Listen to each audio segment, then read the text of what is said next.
I wanted to talk scales today, so I do have a playlist of all the 2 octave scales in the major mode, and it's been probably the most viewed out of all of my videos. So I thought I should include some more scale videos, and I do hope to do some more tutorials in the future as well about specific things. So if there's any easy pieces or even difficult pieces, I can, if it's a difficult piece, I can do sections, right? But if there are any pieces at all, short or long, that you'd like tutorials on, please let me know. I have received a couple of tutorial requests, and I'm so sorry. I meant to do it, but life happens and things get very busy. So I probably won't be getting to some of them, right? But I do. They are still on my mind, and anyway, I really love to read your comments, and especially when you're sharing about yourself, or if you want to discuss a topic. I do enjoy and look forward to reading those. So thank you to those. You know who you are. Thank you for those comments and the very nice conversations we've had back and forth. So anyway, getting into the video. Especially if you're self-taught, or if you want to sort of boost the things that you're learning in your violin lessons, I highly recommend that you learn all the major scales in 2 octaves. So they're all right there on my playlist for you. So I wanted to talk about some different things you could do, all right, and also the order. So if you're kind of figuring this out on your own, right, I would suggest that you go, generally in the order of, doing like the least number of sharps to the most number of sharps, and generate the least amount of flats to the most amount of flats. But I do think that you need to kind of go back and forth between sharps and flats. So obviously the first scale that I would teach is the G scale, right? 2 octave major scale. And after that, I usually teach, if we're just talking 2 octave scales, right? After that, I usually teach the A scale, all right? And then the C scale. I think about, as a teacher, what new finger positions are being introduced, right? And how challenging that is. So, the A scale, right? Even the G scale is challenging in the beginning, because the second finger, right, has different places to go. So if we play a high 2, right, up to there, and then after that you have to put your 2 in a new place down where the 1, near the 1 is, right? Right, so if you haven't learned how to put your second finger in 2 different homes, right, the 2 starts to have 2 choices as to where they go.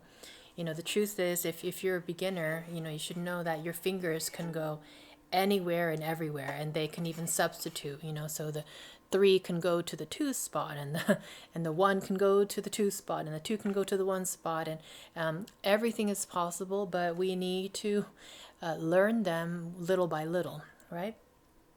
So step by step. That's why I like to do the G scale first, because that already has something very challenging. And then the A scale, luckily it uses all high 2. I call high 2, this one where the 2 has a gap from the 1, and the 2 is near the 3. Because it sounds higher, okay? Anytime we say high and low, we want to think about how the pitch sounds, right? We want to say high and low according to the sound of the pitch. Now, luckily all the 2s are high, right? But then 2 times you have to put your 3 high, right? So we need to go, right? So we need to put our 3 in a new home. So usually it looked like that, and if you're using pinky, it looked like that. If you're not using pinky, usually 2 and 3 were BFFs, right? But now the 3, like, said goodbye to the 2. I'm going to go off on my own.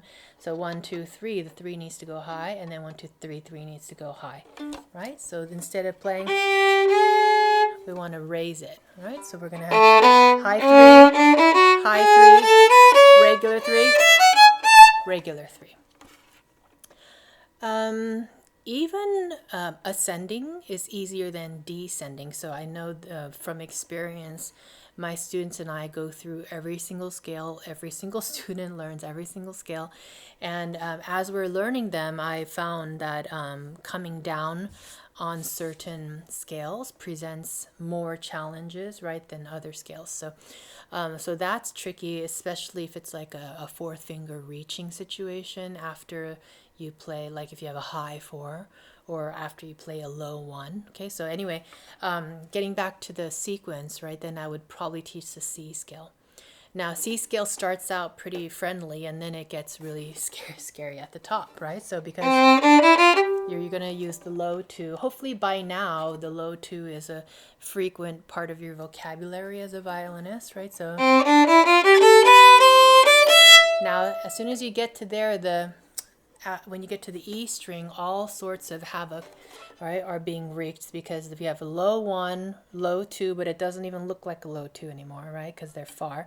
Low one, low two, regular three, he's the only normal guy, right?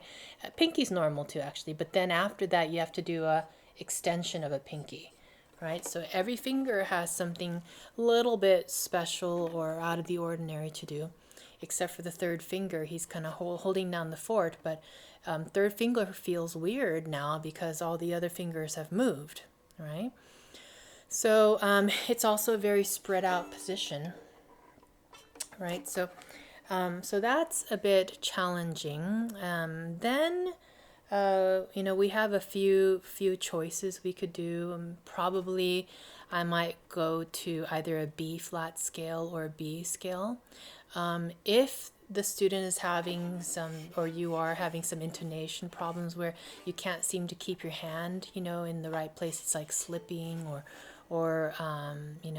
your fingers are constantly off or something like that, then probably you shouldn't go to the flats yet. You should probably just stick with as many of the same things as you can, right? So B scale might be a good option for you. That way, first finger and second finger remain on their tapes, right? If you had tapes, those are the beginner positions, as I call it. But then the third finger is a reach, right? It goes up high, and the fourth finger reaches up high a couple times. All right. Usually, if there's something special your finger's doing, sometimes it's all on all four strings, or it's on only two strings. All right. So the B scale, right? We have high two, high three, high four, and that's a big stretch. So I usually don't have my students do that until they have played their regular four, right, in the normal position enough. Okay, Pinky needs a chance to strengthen up. He's little. He's. It's so sad, right? He's little and he has a hard time keeping up with his friends, right? So it needs time to strengthen itself. And if you overload the pinky too early, and teachers out there, you should keep that in mind, right? If you make the student use their pinky too much, right, too early, then usually the hand position suffers, right? They have to do something funny with their hand shape to compensate for the weakness of their pinky, and or right, they are developing tension because there's, the harder something is, the more we start to squeeze. So I usually kind of look at all things. I try to step back and look at all things and make a good decision. Teachers have to have wisdom, right? If you're teaching yourself, you have to be careful and use the best, wisdom, and gain as much knowledge as you can. Usually after a certain point, right, it really depends on the student's journey, but after a certain point, the student learns to shift, so many of these scales are like where you go to, third position, or and things. So like D scale is a really nice scale. It's the entry level scale to incorporate third position in your scales. So it's actually very, very, not intimidating at all. So sometimes I even let my student shift for the first time in the D scale because they are just so motivated by it. They moved their hand and they went to third position. They're so happy and excited about it. And during the scale, you can take your sweet time, and you don't have to rush into it, right? You can just shift slowly, even pause and work on shifting correctly, right? So there are several, medium level scales that you can do that involve shifting. So let me just cycle back a little bit. After G scale, right? A scale, C scale. Then after that, I would say there's like this kind of, lower medium level one. So that would include the B scale. It has 5 sharps. The B flat scale, it has 2 flats, right? And then there's also the A flat scale, right? It has 4 flats in it. It's very tricky though, and pitch also is going to be challenging, right? If you're having intonation problems, maybe wait a little bit before you do A flat scale because it has so many flats, especially third finger is flat, which is really bizarre. A flat scale is challenging because actually 3 of our open strings are flat, right? So we can't use a single open string in the entire scale, right? Because G is already out. We're starting on a note that's higher than G. And then we can't use open A because A is flat. I'm sorry, D. We can't use D because D is a D flat. A is an A flat. E is an E flat. So all the way you have to use low pinkies. Let's see here. So we have, I'm trying to go through my list. Yeah, I think that takes care of all the scales that are in first position without shifts. And then the next ones that are actually feel a little bit easier as long as you know how to shift to third position are D scale, as I mentioned, E scale, right? And we get to use and then we can use that harmonic, another pinky extensions, this time using a harmonic tone. And then we have the E flat scale, which is also kind of in the similar boat, right? And then the really cool one where we can go to 5th position is the F scale. So F scale I always teach before the F sharp scale. F scale has 1 flat, B flat, right? And then we're going to shift on the A string to 3rd position, and then we're going to shift again on the E string to 5th position. So that's really, really, really fun, right? And then the last 2 scales, I reserve to the end, are always usually F sharp scale, which is basically just like F scale, but 1/2 step higher. It's just, you have to think about the notes a little bit more. So I usually just do that at the end, right? And then that's 6 sharps. And then the D flat scale, only because it just kind of hurts the brain a little bit. And as a violinist, we're not really used to listening to flats. So D flat scale, right, has 5 flats in it. And it includes the G flat. So that's very, very challenging for those students who don't have such a good ear. For the ones that have a good ear or have some piano background, usually D flat scale is not too bad. But the one good news about D flat scale is that you do start in 3rd position, but you just stay there the whole time. So that's kind of nice. And then while you're doing that, you can always learn the alternate fingering for D scale, the one with 2 sharps. You could just do it exactly the same way as D flat scale.